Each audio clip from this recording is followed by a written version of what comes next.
All right, there's a good buzz in the room, but I think we should get started.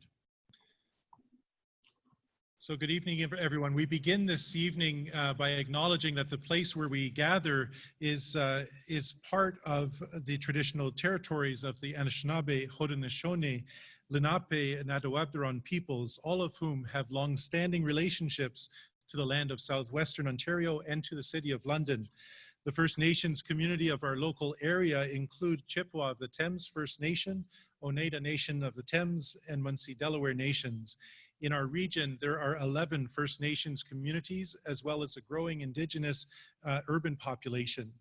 King's University College values the significant historical and contemporary contributions of local and regional First Nations and all the original peoples of Turtle Island. So it is indeed my pleasure to be with you this evening and to welcome you to this, the second of our Veritas lectures for this evening. The last couple of days, King's has hosted the principals and presidents from across many of the different colleges in Canada. So a number of them are with us this evening. I'd like to acknowledge them that they're here and thank them for coming as well. I serve as the pastoral counselor as part of the campus ministry team here at King's, and it's my pleasure to also be able to coordinate the Veritas lecture series. This series is designed to endeavor and foster learning and dialogue by gathering our community together as we seek to live lives of faith and justice. And although these lectures are offered free of charge, we do have a collection box out front. I want you to just draw your attention. You may have seen it as you came in, but all of the donations from these lectures go towards supporting refugee initiatives. So it's a way of extending the care of our community outwards. So I just encourage you, if you didn't on the way in, please support on the way out. The theme of this year's series is renewal. And it's drawn from the prophecy of Isaiah. In Isaiah 40:31, the prophet declares, "But those who hope in the Lord will renew their strength. They will soar on wings like eagles. They will run and not grow weary. They will walk and not be faint." In the midst of the many challenges facing our nation and our communities of faith, we will be presented this year with opportunities to consider and to evaluate where we do find our hope and our direction for the future. So a brief word about the format for this evening. Obviously, Father Martin is not here with us, and we're sad about that, but it's important to know that he is that he is a much sought after speaker, and notably presented last year at the World Meeting of Families, and recently on September 30th had a private audience with Pope Francis, who did express support for his work. We are thrilled that he has agreed to join us in this format, and so we're going to continue and learn from him. As you might expect, any discussion about sexual orientation and gender identity has the potential to polarize. However, I'm just going to say this, in this room, we will engage only in respectful dialogue. That doesn't mean that we can't disagree, but we're going to be respectful. And I'll give further guidance about how we'll do that before the question and answer period, which follows the lecture. For now, I just want you to be aware of two things: that Father Martin can only hear you if you are speaking into a microphone, and Father Michael and I will have the microphones. Okay? So that's the way we're going to manage that, okay? Now, tonight's lecture is co-sponsored by the Sisters of St. Joseph in Canada, and we are grateful for all that they do to promote peace and justice in our world.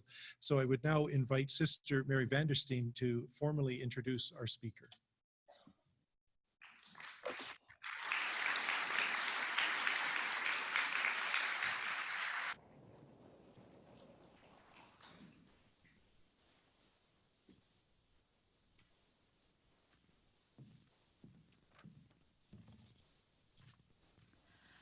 Thank you, Jim, for the welcome. To introduce Father Martin to our audience here at King's University College, it is a distinct privilege and an opportunity to learn more about bridge building, a two-way bridge building, specifically the relationship of the church, which is the people of God, and the institutional church with the LGBT community. The Sisters of St. Joseph are pleased to co-sponsor this interactive lecture today, and as we did the last lecture by Senator Murray St. Clair in regard to Indigenous people on the future of truth and reconciliation. Why co-sponsor these lectures? Because we recognize the importance of our mission, which is that all may be one through unity and reconciliation in today's world, which so desperately needs the presence of active, inclusive, and unifying love. If that sounds a lot like the gospel, it is. This mission does not originate with us, but is given by the Holy Spirit of love and is gradually lived out with and among the people through our ministries. We recognize that God in Jesus, the Christ, needs to be seen and experienced as personal and universal, and does not make distinctions among people, but loves unconditionally each and every creature. The true and essential work of religion is to help humans recognize and recover the divine image in everything, in each person, not based on gender, nationality, ethnicity, skin color, or social class. We're privileged to have Father Martin focus us here today on how the Catholic Church and the LGBT community can enter into a relationship of respect, compassion, and sensitivity. One of his books, Building a Bridge, is a rich resource. Father Martin is a Jesuit priest, editor at large of American Magazine, and Secretariat for Communication, and best of several books. He has written for many publications, including the New York Times and the Wall Street Journal. And he is a regular commentator in the national and international media. Before entering the Jesuits in 1988, Father Martin graduated from the Wharton School of Business and worked for General Electric for 6 years. Welcome, Father Martin.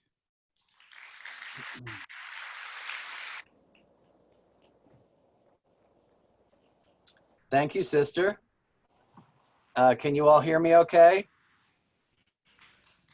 You're nodding? Good.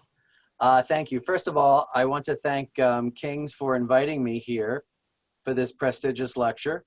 I want to thank King's also for allowing me to do this via Skype, which saves me about 3 days of travel. So I see that as a gift that you are giving me. So thank you for that. I want to thank Sister for her gracious introduction. I'm a big fan of the Sisters of St. Joseph, and I'm happy to be among the sisters. You know, to begin briefly, but first of all, I want to say something quick before I begin. I've asked your hosts, if you're comfortable doing this, if you might pose for a little bit of a group shot afterwards. Now, why am I asking that? This topic, LGBT ministry in the church, is a difficult topic for some people to talk about. And there are a lot of people who feel sort of lonely and isolated and marginalized. And what I like to do with these photos is I like to share them on social media, just to show people who might feel that no one is listening or no one is interested, that there are people and there are places that are welcoming. So however you can get together to sort of squeeze together to take a nice picture, that would be appreciated. As you heard on 2 weeks ago, I met for a 30-minute interview, a 30-minute audience with Pope Francis. Here we are. Here's a little audio visual. So Pope Francis is the one in the white. So I thought I'd talk a little bit about that meeting and what it meant, and then talk a little bit about the topic at hand, which is showing respect and welcome to LGBT people in our church. And that was the topic of our conversation. I'd heard that, I was over there for the meeting of the Dicastery for Communication, which is the Vatican's umbrella group handling all exterior communications. So the Vatican News Service, the Holy See Press Office, the newspaper L'Osservatore Romano, all their Facebook accounts, all their Twitter accounts. And in the process, we had an audience with the Pope, which is not unusual for these big meetings. The Pope will come and pay a visit.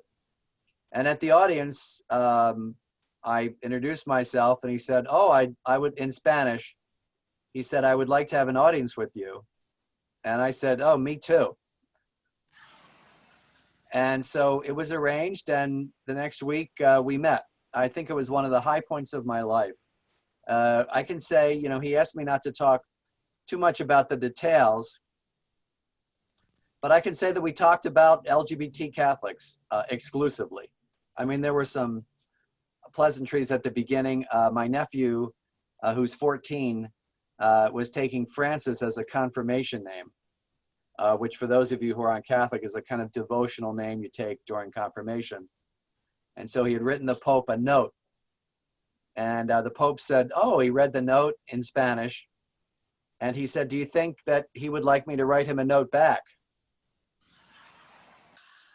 And I said to my nephew later on, I thought right then at that moment, I could either make you very happy or very sad. So he wrote a note, and then, we spent a half an hour talking about LGBT Catholics, the joys and hopes that they face, the struggles and their anxieties that they face. And, in a sense, and I'm sure you do, most of you know kind of Vatican politics, the meeting itself was the message. The meeting was publicized. It was sort of publicized and written down in his official schedule for the day, right? They published his schedule for the day. And I was in between a bishops' conference and a group of 150 Italian missionaries. And then they put out photos of it. So what is the message from the Vatican? The message from the Vatican is that he wanted this meeting to be known. He wanted people to know that he was meeting with me. And, during the meeting, he said, you can certainly tell them what we talked about. And it was very encouraging, very inspiring, very consoling, as we say. And I'm telling you that because I think, for those of you who are in the audience who might be Catholic, for those of you who are in the audience who might be LGBT, for those of you who are in the audience who might be estranged from the church or who think that there's no growth, there is growth going on. This would not have happened 5-10 years ago at all. And just a few days later, after this audience, the Pope named 13 new cardinals, one of them from Canada, I'm sure you know, Cardinal Michael Czerny. And, among those cardinals was Archbishop Matteo Zuppi, the Archbishop of Bologna, now Cardinal Zuppi. Cardinal Zuppi wrote the introduction to my book in Italian, sort of putting himself out there.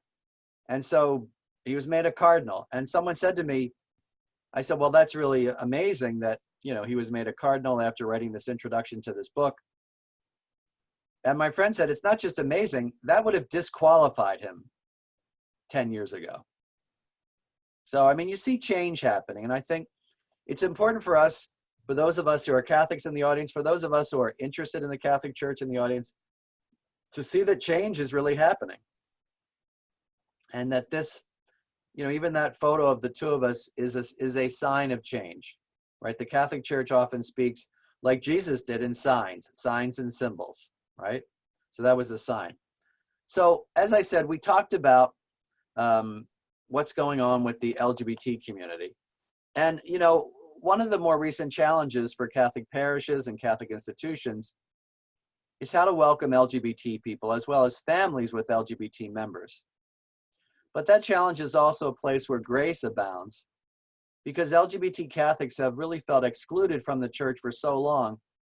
They feel like lepers almost, that any experience of welcome can be life-changing, right? Any experience of welcome for people who have felt excluded, for people who have felt marginalized, can be life-changing, can return them to the faith, and can even help them to believe in God again. Over the past few years, I've heard some really terrible stories from LGBT Catholics who have made to feel unwelcome in Catholic institutions, right? I mean, one lesbian woman told me a year ago that her pastor, after he found out that she was a lesbian, not in any relationship, you know, just a lesbian by herself, said, your kind are really not welcome in our church. You might find another parish if you want to feel welcome. So, I mean, that's in her own parish. She's a Catholic, and that's what she's told in her parish. But cruelty doesn't end at the doors of the church. Last year or 2 years ago, a woman contacted me through Facebook messages to ask if I knew any compassionate priests in her archdiocese. This was in the United States. She was a nurse in a hospice where a Catholic patient was dying. And as I'm sure you know, a lot of times there's a local priest assigned to the hospice, you know what I mean? Like assigned to the hospital. And the local parish priest who was assigned to the hospice was refusing to anoint him because he was gay. So she wanted to know, are there any priests that are compassionate? So it's not surprising that most, if I would say many, if not most LGBT people feel like lepers in Catholic institutions. The same is true for families. One of the stories I told Pope Francis, please don't repeat this, was that a mother came up to me and said to me that her son had been estranged from the church for 5 or 6 years. He had, from his teenage years to his early 20s. And he had finally decided to come back. And they decided that he would come back at Easter time. So the mother, you know, picked a mass for him to come to, and they were sitting next to one another, and the mother was so happy. You can imagine, you know, for those of you who are parents, the mother was so happy, this kid sitting next to her, and finally back after 5 or 6 years. So the priest gets up after the gospel to proclaim the homily, or to preach the homily. And you know what he preached about? Same-sex marriage. You know, so, I mean, it's just kind of extraordinary, you know, that would be the focus of a homily on Easter Sunday. And the kid got up and walked out of Mass. So there are these really sad stories, but there's also stories of grace. Not long ago, a university student told me that the first person he came out to was a priest. And the first thing the priest said was, God loves you and your church accepts you. And the young man said, it literally saved my life, right? So he had been thinking about suicide. So more and more Catholic parishes and schools and retreat houses and institutions of all sorts, even dioceses, are places where LGBT Catholics can feel more at home, thanks to both the parish staff and more formalized programs. But unfortunately, much of the spiritual life of LGBT Catholics and their families depends on where they happen to live, right? If you are gay, lesbian, bisexual, or transgender, and you're a Catholic trying to make sense of his or her place in the church and your relationship with God, or if you're the parent of an LGBT person and you live in a big city with open-minded pastors, right? If you live in a place near a big college like King's, right, where, you know, people are open-minded, you're in luck. But if you live in a less open-minded place, or your parish, your pastor, your pastoral associates are closed-minded, you are out of luck. And the way that Christians are welcomed or not welcomed in their parishes, in their churches, heavily influences not only their outlook on the church, as you would expect, right? Obviously. I mean, it obviously influences your outlook on the church, but on their faith and on God, right? So this influences how they relate to God, how they envision themselves with God. And for me, that's a real scandal. I mean, why should our faith depend on where you happen to live? I mean, is that what Christ really desires for the church? Do you think Jesus wanted people in Bethany to feel God's love less than people in Bethsaida? Did Jesus want a woman in Jericho to feel less love than a woman in Jerusalem? That's a scandal to me. So what helps a Catholic institution, or what can help the Catholic Church to be more welcoming and respectful? Right? How can we help the church become more of a home for LGBT Catholics and their families? Well, let me give you a following few observations based not only on conversations with LGBT people, but also the experiences of LGBT ministries and outreach groups that I consulted. And I asked them, what are the most important things for Catholic places, Catholic institutions to know and to do? So just a few fundamental insights. Then what can a parish or a Catholic school do to be more welcoming and respectful? And finally, what might the gospel say to us about this ministry? So just a few insights. Number one, LGBT people are Catholic. I mean, that might sound obvious, but as baptized Catholics, they're Catholics. People always say to me, well, how can we make them more a part of the church? They are a part of the church, right? I mean, if they're baptized, they're as much a part of the church as Pope Francis, as your local bishop, as your pastor, as anyone who you think is a devout Catholic, or me. It's not a question of making them Catholic. So it's a question of reminding them and reminding everyone else that they are Catholic. Second, they don't choose their orientation, right? Sadly, many people still believe that people choose their sexual orientation, right? You don't choose your orientation. It's a complex mix of genetic things and nature, but you don't choose it any more than you choose to be left-handed. And your sexuality, even homosexuality, is not an addiction. So it's not a sin to be LGBT. Far less is it something to blame on people. Another insight, they've often been treated like lepers by the church. We should never underestimate the pain that LGBT people have felt, not only at the hands of the church, but from society at large. A few statistics may help. In the United States, lesbian, gay, and bisexual youth are 5 times as likely to have attempted suicide as their straight counterparts. 40% of transgender people in the US attempt suicide. And you know, one important reason why LGBT youth are homeless, this is really interesting, is because they come from families who reject them for religious reasons, right? I mean, in other words, religion is one reason why LGBT kids are homeless. Most LGBT Catholics have been deeply wounded by the church. They may have never heard the terms gay or lesbian expressed in any sort of positive way, let alone neutral way. From the earliest days, they are often made to feel like they are a mistake. Parents of LGBT Catholics face similar pain. There's an expression when a child comes out of the closet, the parent goes into the closet. Right? It can be embarrassing, it can be confusing, they can feel rejected by their own church. Parents also worry that their children will leave a church that is seen as rejecting them.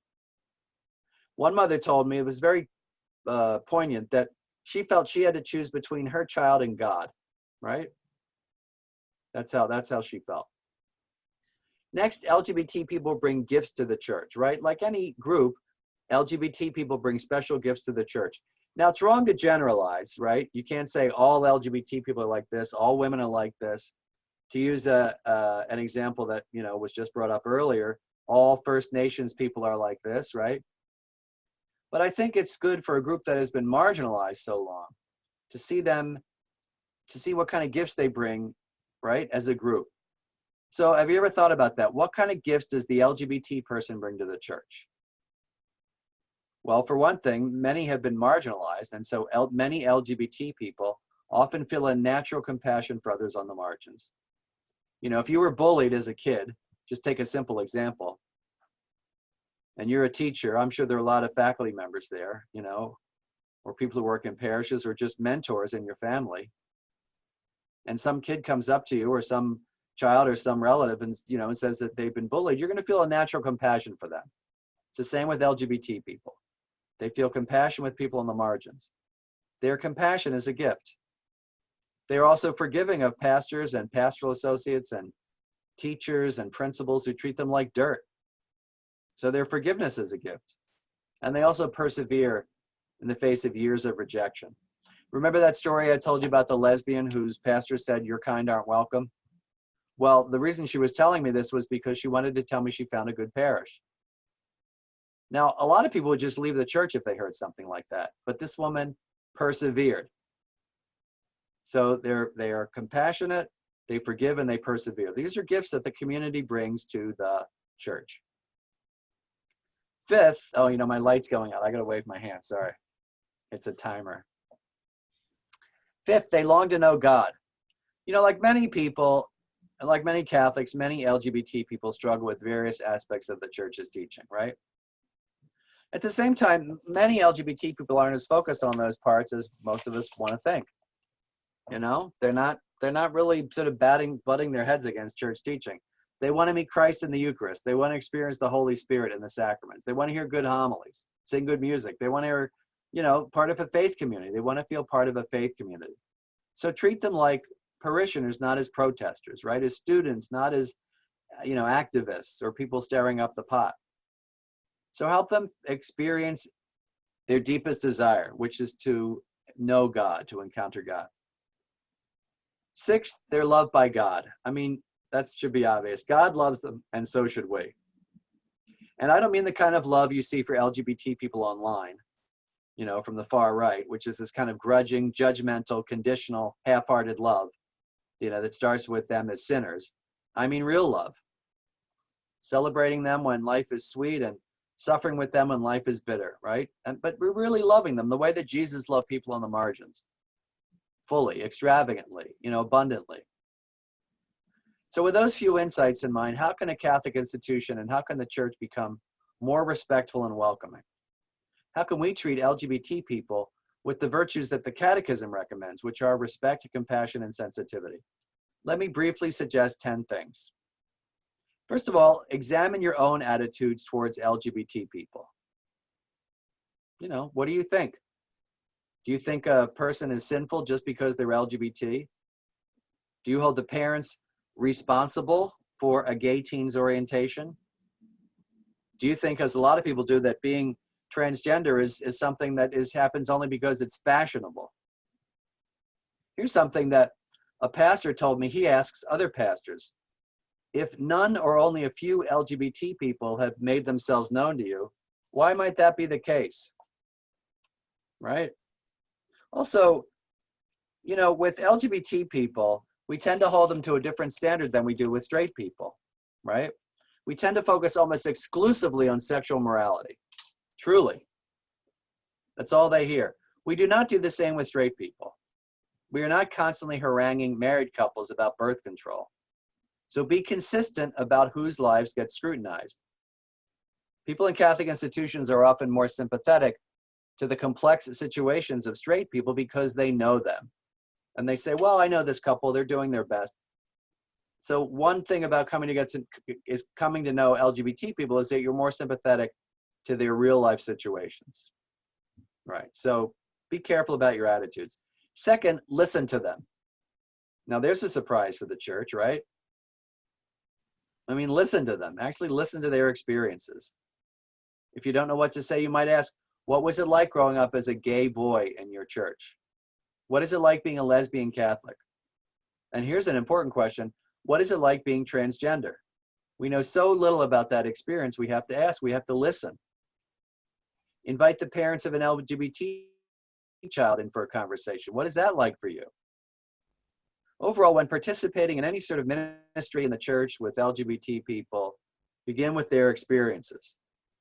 You know, begin with God is active already in their lives. It's not a question of importing God into their lives. God is already present. Look how Jesus encounters people who feel like they're on the margins, like the Samaritan woman in John. Remember her? also known as the woman at the well. She's been married 5 times and is apparently married again. Does he castigate her for being married? No, he listens to her. He treats her with respect. So be like Jesus. Listen and counter accompany. If the church listened to LGBT people, 90% of homophobia would disappear. Third, acknowledge them in homilies or presentations or brochures as full members of whatever Catholic institution you belong to. LGBT people should never be degraded or humiliated from the pulpit, nor should anybody. You know, sometimes when I'm preaching, I'll say something simple like, you know, God loves us all, you know, rich or poor, American, Canadian, tall, short, you know, black, brown, white, straight, or LGBT. Just something small is a signal that they are part of the world. They acknowledge them. Fourth, I would say apologize to them. If you're Catholic and an LGBT person expresses, you know, a sense of hurt from the church, apologize. You're a part of the church. You're a minister of the church, right? It doesn't solve everything, but it's a start. You can apologize. Fifth, very important, don't reduce gays and lesbians to the call to chastity that we all share as Christians, okay? We all share the call to chastity. LGBT people are more than their sexual lives, but that is, as I said, all they hear about sometimes. LGBT people might be parents or caring for aging parents or dealing with their own illnesses. They help the poor. They're involved in civic organizations. They have jobs, obviously. They're often deeply involved in the life of their parish. See them in their totality. And if you want to talk incessantly and exclusively about chastity and celibacy with LGBT people, do the same with straight people. See how that goes over. Number 6, include them in ministries.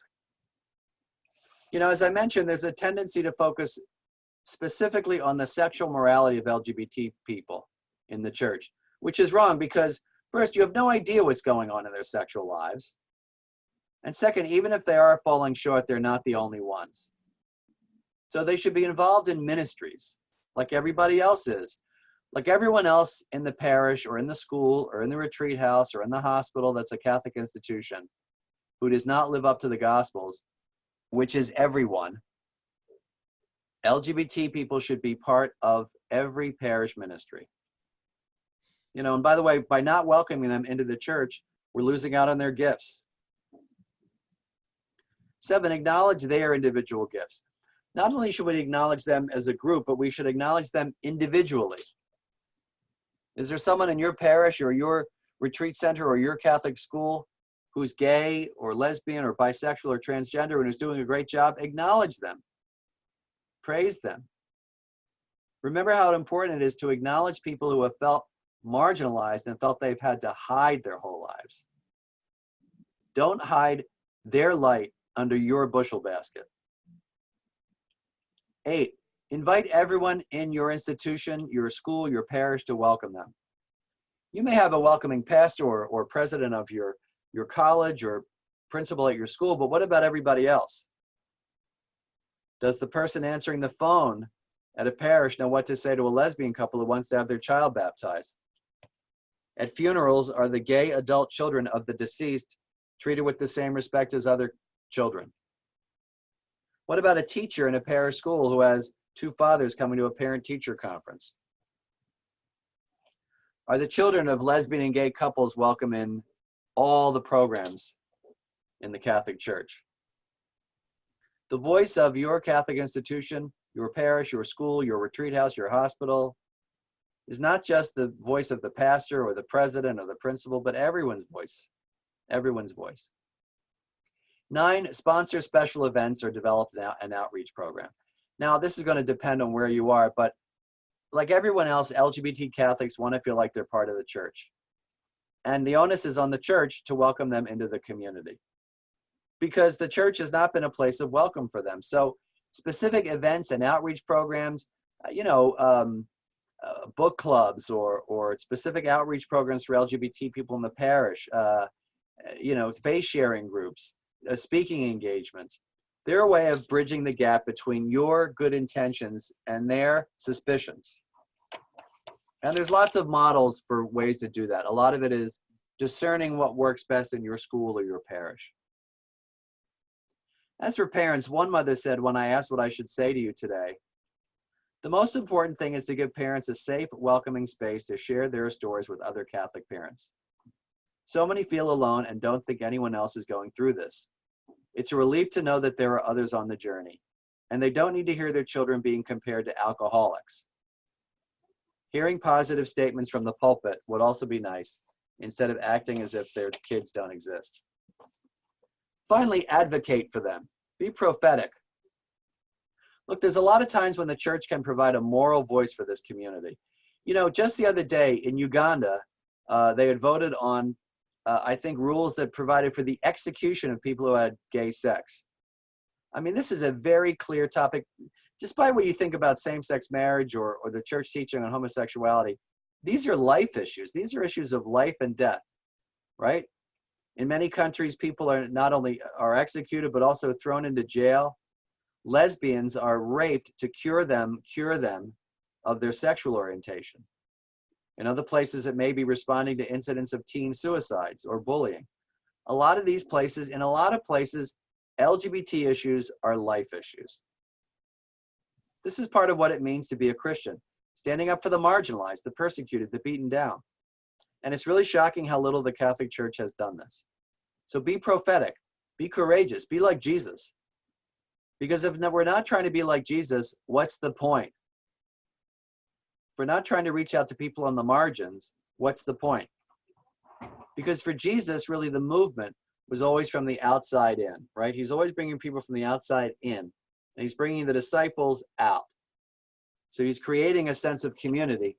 Why? Because for Jesus, there's no us and them. There's no one who's us and them. There's just us. And by way of conclusion, let me share a little bit about a gospel story that I found really helpful. Raise your hands if you know the story of Zacchaeus. Oh, pretty good. That's actually more than most groups that I speak to. So Zacchaeus, for those of you who don't know, is a tax collector in Jericho. And the story of the Gospel of Luke is that Jesus is going through the town. And Zacchaeus in the Gospel is described as short in stature. And as I tell the story, I want you to think of the LGBT person as Zacchaeus, or Zacchaeus as the emblem of the LGBT person. So Jesus is going through the town. Jericho has 10,000 people in it. It's a very big town. And there is Zacchaeus, who is the chief tax collector, as I said. He is also seen as the chief sinner. Why is that? Because he's colluding with Roman authorities. Now, when we look at Zacchaeus as an emblem for the LGBT person, it's not because he's sinful. LGBT people are no more sinful than anyone else, but because he's marginalized. He's described as short in stature, right? How often do LGBT people have little stature in the church? So the crowd comes by, Jesus comes by, but Zacchaeus cannot see Jesus, quote, on account of the crowd. How often does the crowd get in between the person with little stature, the LGBT person, and encountering Jesus? So what does Zacchaeus do? Does anybody remember? What? He climbs a tree. He climbs a sycamore tree. He has to go to great lengths, literally going out on a limb to see Jesus. And think of all the things that LGBT people have to do just to do what everybody else does. So Jesus is coming through Jericho, 10,000 people. It's a lot of people around him. Who does he point to? Not a religious leader, not a rabbi, you, up there in the tree, come down. Zacchaeus comes down from the tree with joy, right? I mean, imagine, being on the margins for so long, feeling that sense of welcome finally gives you joy. And then he stands his ground, right? Which is what LGBT people have to do. They have to stand their ground. And then my favorite line in the whole gospel, and all who saw it began to grumble. All who saw it began to grumble. That's what's happening now. People are grumbling at outreach to LGBT people. When that picture of the Pope and me went online, people were angry. Because an extension of mercy to people on the margins always makes some people furious. But Zacchaeus stands his ground.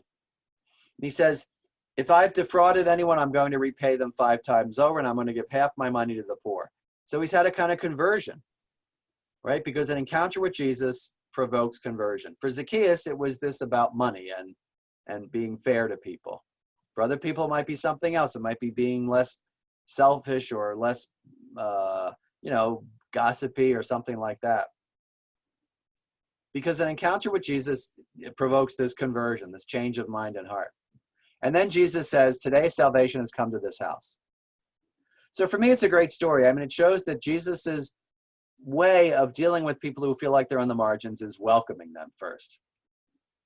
All right? Because for Jesus, the model is community first, conversion second, right? Community first, welcome, conversion second. For John the Baptist, it's the opposite. It's conversion first, then community. That's an insight by Ben Meyer, a scripture scholar. So it seems to me when it comes to LGBT ministry in the Catholic Church and LGBT outreach, there are 2 places to stand. You can stand with the crowd who grumbles and who opposes efforts at mercy for people who feel like they're on the margins. You can grumble with them, or you can stand with Zacchaeus, and more importantly, you can stand with Jesus. Thank you very much.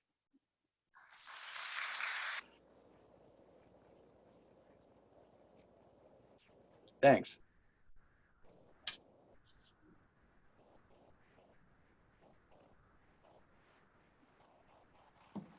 So we have time for questions. Alrighty, so let me just give a little bit of direction around the questions. So just because of the way that things go here with this technology, just to say, it's an opportunity to ask questions. It's an opportunity to learn from our speaker who we've invited. It's not an opportunity to give a speech. Okay, and so we reserve the right to cut you off if you haven't actually asked a question within 30 seconds. Okay. Wow. Sometimes you need a little setup for your question, but it's important to get to the point. Okay, so other people have an opportunity to then ask questions. And also to let you know, so with Father Martin's permission, we will be posting this talk online within a couple of weeks, but we will not be posting the question and answer section. Okay, so I think that gives a bit more freedom for discussion, but also just to let you know, it's not going anywhere beyond this room. Okay. Lastly, so Father Michael and I will be, as I said earlier, we'll move around with the microphone. So we just ask you to raise your hands if you do have a question, and we'll come to you. Okay. Thank you. I would like to just invite Sister Pat McKeon from the Sisters of St. Joseph's to offer a word of thanks. I'm sorry. Oh, I'm on a speech right now.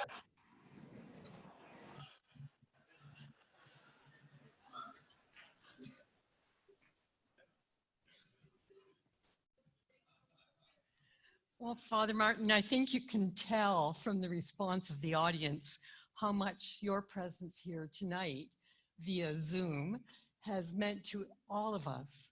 And I think for me, and probably for everybody else, you speak from the heart and you touch our hearts. And I'm very grateful for the wisdom, the compassion, and also the kind of enlightening remarks you make that kind of tell me not only, not just touch my heart and want me to do more to help LGBT people in our community to feel welcome, but I think you've given us some ways of doing that and some wisdom in how we can use this in our lives. So I am very grateful to you. Thank you very much for coming. Thank you, Sister.